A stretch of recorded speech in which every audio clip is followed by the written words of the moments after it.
Hello everyone, আসসালামু আলাইকুম। কি খবর আপনাদের? আশা করছি সবাই ভালো আছেন। এই তো আমিও ভালো আছি। অনেক দিন পর একটি ভিডিও নিয়ে আসলাম। এই ভিডিওটা কয়েকদিন আগের। আমরা ঘুরতে গিয়েছিলাম।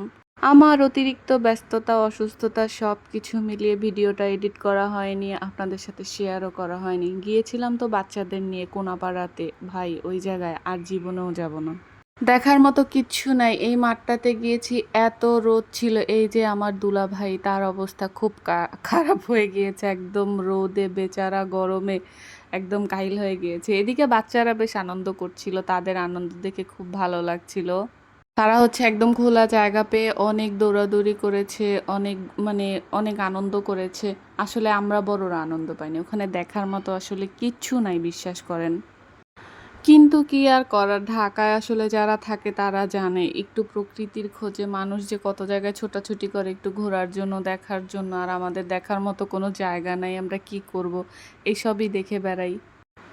তো তারপরে একটু হাঁটছিলাম, মনে হচ্ছিল কাছাকাছি নৌকায় চড়া যায়। এর জন্য ভাবলাম যে একটু যদি নৌকায় চড়ি তাহলে অ্যাটলিস্ট আমাদের ঘোরাটা সার্থক হবে। তারপরে চলে আসলাম। কিন্তু ভাই, এত বেশি টাকা রাখে এখানে। মাত্র 30 মিনিটের জন্য তারা 200 টাকা রাখছিল এক একটা নৌকা। আর আমরাও, আমাদের সাহস আছে বলতে হবে, এই বাচ্চা কাচ্চা নিয়ে নৌকায় উঠে গিয়েছি। অবশ্যই আমরা বড় একটা নৌকা বেছে নিয়েছিলাম। নৌকাতে ঘুরতে পেরেছি জন্যই ঘোরাটা সার্থক ছিল, নইলে ভাই বিশ্বাস করেন একদমই পুরা বাজে একটা অভিজ্ঞতা ছিল এই দিনের। মানে খুবই বাজে অভিজ্ঞতা ছিল। মানে এইরকম, মানে মনে হচ্ছিল কেন আসলাম, কেন আসলাম। আর এত গরম, এত রোদ, মানে যত গরম আছে মনে হয় যেন ওই দিনই পড়তে হয়েছে। আমার তো ঘুরে এসে পরের দিনই 104 ডিগ্রি জ্বর উঠে গিয়েছিল। একদম টানা 2 দিন বিছানা থেকে উঠতে পারেনি, খুবই অবস্থা খারাপ হয়ে গিয়েছে। অতিরিক্ত রোদ গরম থাকলে আসলে আপনারাও বাসায় থাকবেন বা বাচ্চা কাচ্চা নিয়ে বাইরে না বের হয় ভালো। খুব টেনশনে ছিলাম। জ্বরটা আমার হয়েছে, আল্লাহ না করুক যদি আমার বাচ্চাদের হইতো।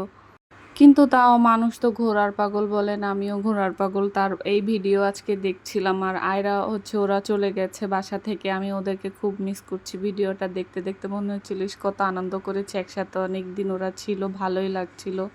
কিছু আপনজন থাকে যারা কাছে থাকলে আসলে অনেক বেশি ভালো লাগে, যারা আসলে খুব আত্মার, খুব কাছের আপন হয়।